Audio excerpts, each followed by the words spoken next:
हमारे घर में मैं, मेरी माँ और पिताजी रहते थे। मेरे पिताजी रमेश महीने में 20 दिन काम के सिलसिले में बाहर रहते थे।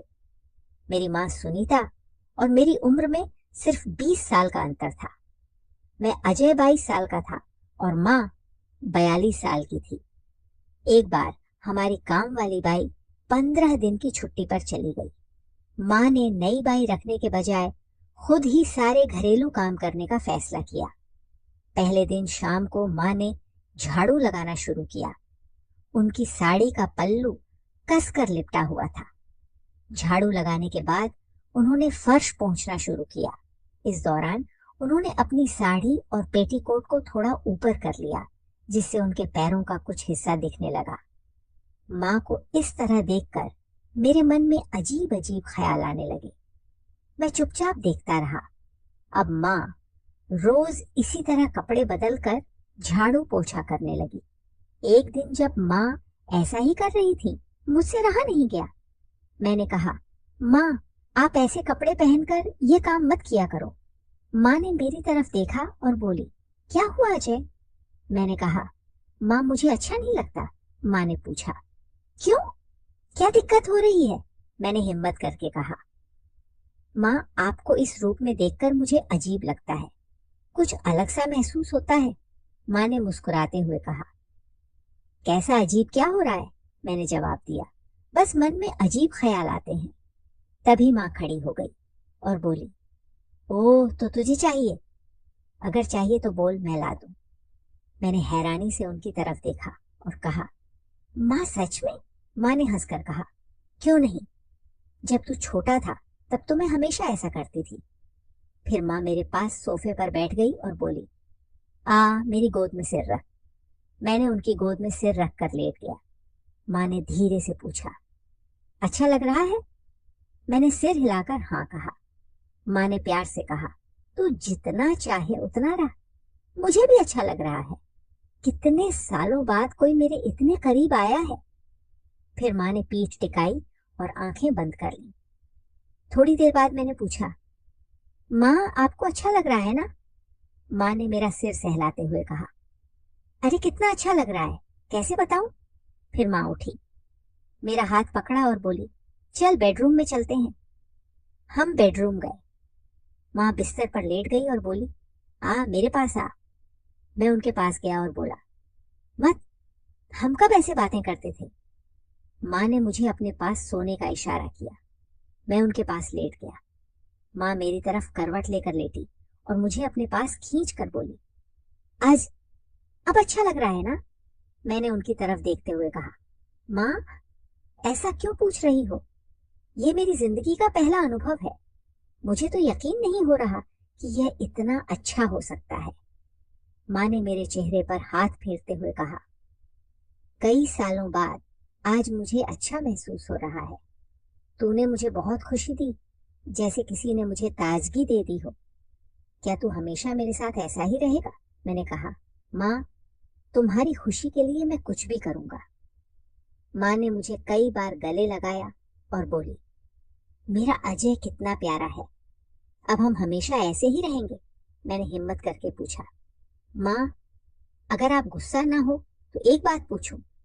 माँ बोली, गुस्सा क्यों होंगी? पूछ मेरे राजा। मैंने कहा, माँ, क्या पिताजी आपके साथ नहीं रहते? आप दोनों की बात नहीं होती? माँ ने गहरी सांस लेते हुए कहा, पिछले कुछ सालों से हमारी बहुत कम बात होती है। 3-4 महीने में कभी कभी मिलते हैं और जब मिलते हैं वह जल्दी सो जाते हैं। मैं माँ की गोद में मुंह छिपाकर चुप हो गया।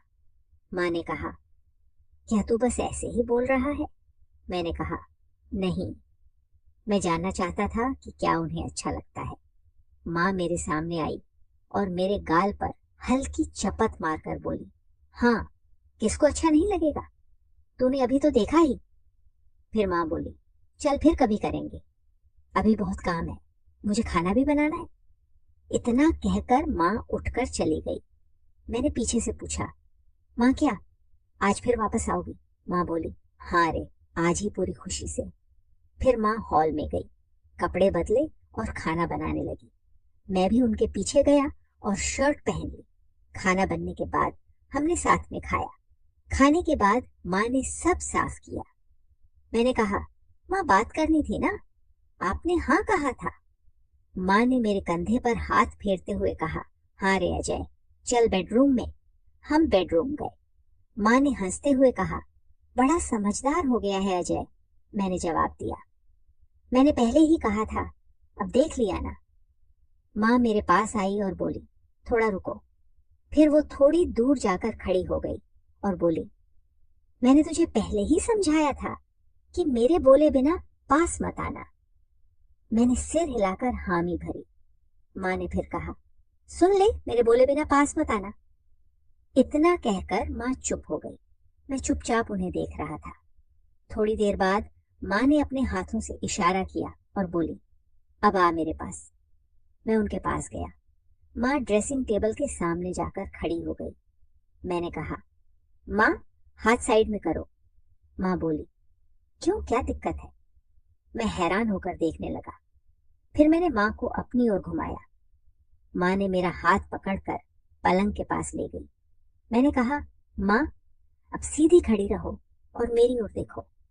माँ ने आंखें खोली, अपने हाथ कमर पर रखे और प्यार से मेरी तरफ देखा। मैं कुछ पल उन्हें देखता रहा। माँ शर्माते हुए बोली, तेरे पिताजी ने भी मुझे कभी ऐसे नहीं देखा, लेकिन तूने अब देख लिया। फिर माँ बोली, अब लेट जा। थोड़ी देर बाद माँ ने कहा, अरे तूने मुझे कितनी जोर से पकड़ा था। मैंने तुरंत माफी मांगी। माँ ने प्यार से कहा, कोई बात नहीं, गुस्सा आए तो ऐसा हो जाता है। फिर माँ बोली, अब मैं थक गई हूँ, मुझे सोने दे।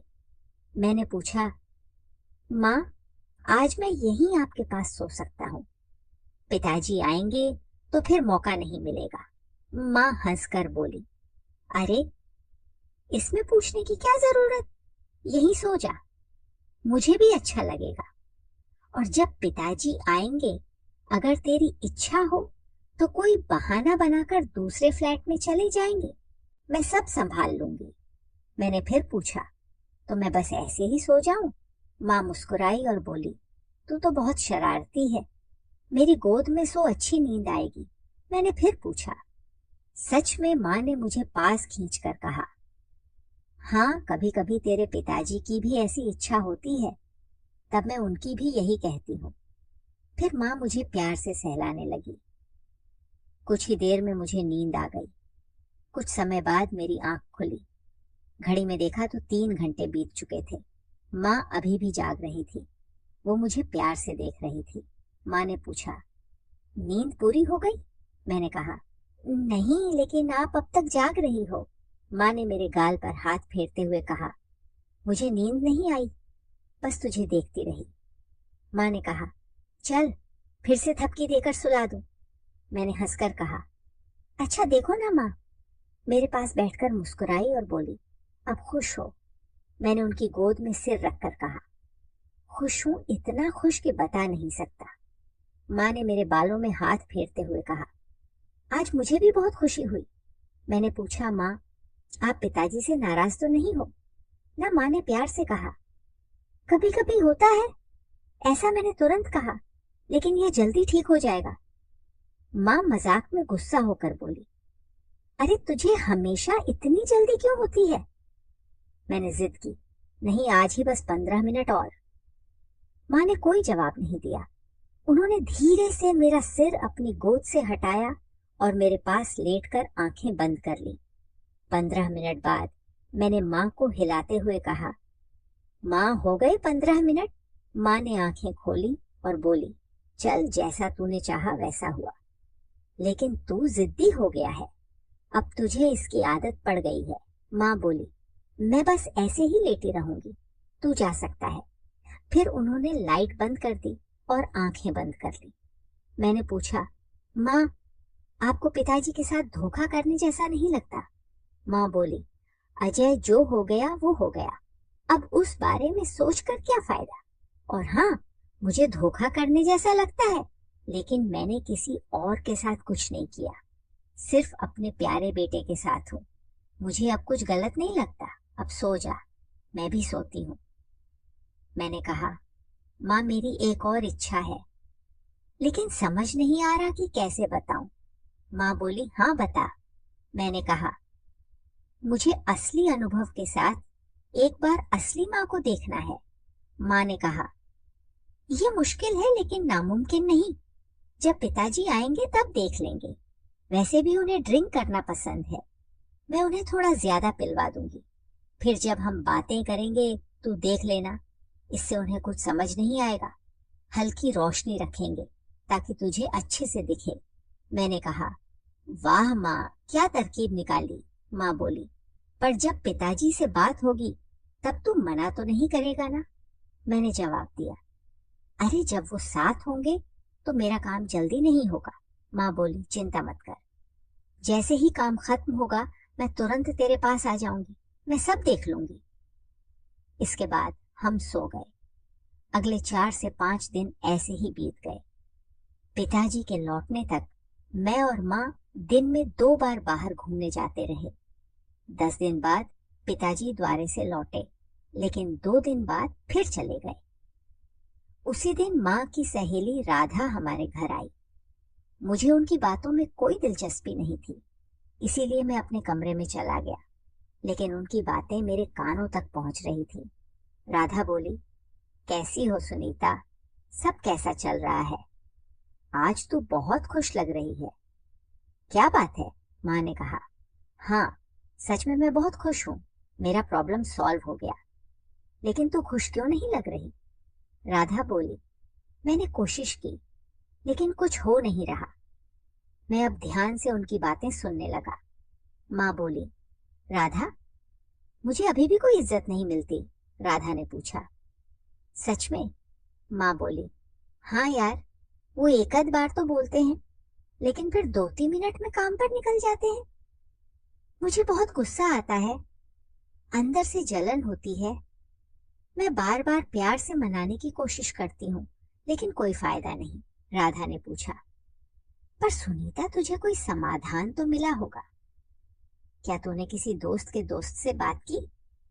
माँ बोली, देख राधा, मोबाइल तो तेरे घर में ही है। तू अपने बेटे विक्की से क्यों नहीं बुलवाती?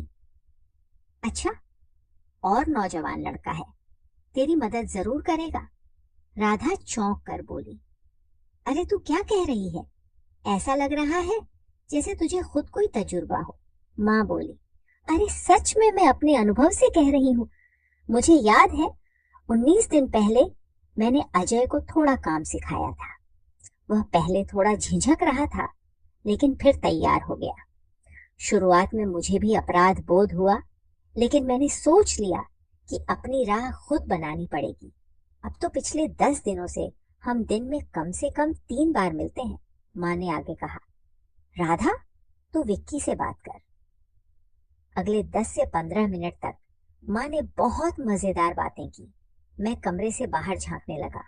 माँ बात कर रही थी, लेकिन राधा असहज लग रही थी। राधा बोली, तू क्या कह रही है सुनीता? मुझसे ये सब नहीं होगा। विक्की तो बहुत सीधा साधा लड़का है। फिर उसने धीरे से कहा, पर सुनीता, अगर मैं तुझसे एक निवेदन करूं तो क्या तू मानेगी? माँ बोली, हाँ बता, क्या करना है? राधा झिझकते हुए बोली, मैं कैसे कहूँ? क्या तू अपना अजय मुझे दे सकती है? आखिर वह मेरा बेटा तो नहीं है। मुझे अपनी हिचक तोड़नी होगी ना। माँ सोच में पड़ गई और बोली, विक्की की चिंता मत कर, पहले मैं अजय से पूछती हूँ। वह मना नहीं करेगा, उसे भी आदत हो गई है। राधा बोली, अरे सिर्फ सोचने से ही मेरा दिल तेज धड़कने लगा है। क्या अभी पूछूं? माँ ने कहा, अरे वो अभी घर में ही है। फिर माँ ने मुझे आवाज दी, अजय एक काम करेगा मेरे लिए। मैं तुरंत बाहर आ गया। मुझे हंसी आ गई। मैंने कहा, क्या बात है माँ? माँ ने मेरा परिचय करवाया। अजय, ये मेरी सहेली राधा है। ये तुम्हारी मौसी लगेगी। इनका एक काम था, क्या तू मेरे लिए करेगा? मैंने हंसकर कहा, माँ, आपका काम हो गया समझो। मैं तैयार हूँ। मैंने आपकी सारी बातें सुन ली हैं। राधा, मौसी शर्मा गई। माँ ने राधा से पूछा, अब बता कब और कहाँ? राधा ने धीरे से कहा, आज भी चलेगा। माँ ने जवाब दिया, अब भी नहीं, बातों से ही मुझे नींद आ रही है, लेकिन आज रात भेज दूंगी। राधा ने चिंता जताई। आज घर में सब होंगे, कल सुबह भेज दे। तब वह ऑफिस में होंगे और विक्की भी 3 दिन की यात्रा पर चला जाएगा। माँ ने हामी भर दी। राधा मौसी जाने का नाम ही नहीं ले रही थी। आखिरकार माँ ने कहा, राधा अब निकल, कल अजय तेरे पास आ जाएगा। राधा चली गई। उनके जाते ही माँ ने मुझे छेड़ा। अजय राधा मौसी से मिलने के बाद मुझे भूल तो नहीं जाएगा। मैं माँ के पास गया और बोला, तुम्हें भूलना कैसे संभव है? तुम मेरी पहली पसंद हो। माँ ने पूछा, चाय पिएगा? मैंने हाँ कहा।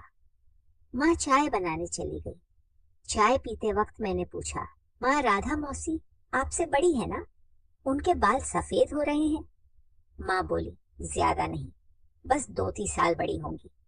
मैंने कहा, कल जब उनसे मिलूंगा तो वह उम्र दराज लगेंगी। माँ बोली, उम्र ज्यादा हो तो क्या उन्होंने अपनी सेहत अच्छी रखी है? तूने हाँ कर दी है, अब देख ले, अगर पसंद नहीं आया तो दोबारा मत जाना। हम बात कर ही रहे थे कि माँ का फोन बजा। राधा का फोन था। राधा बोली, अभी आ जाएगा क्या अजय? माँ ने स्पीकर पर हाथ रखकर मुझसे पूछा।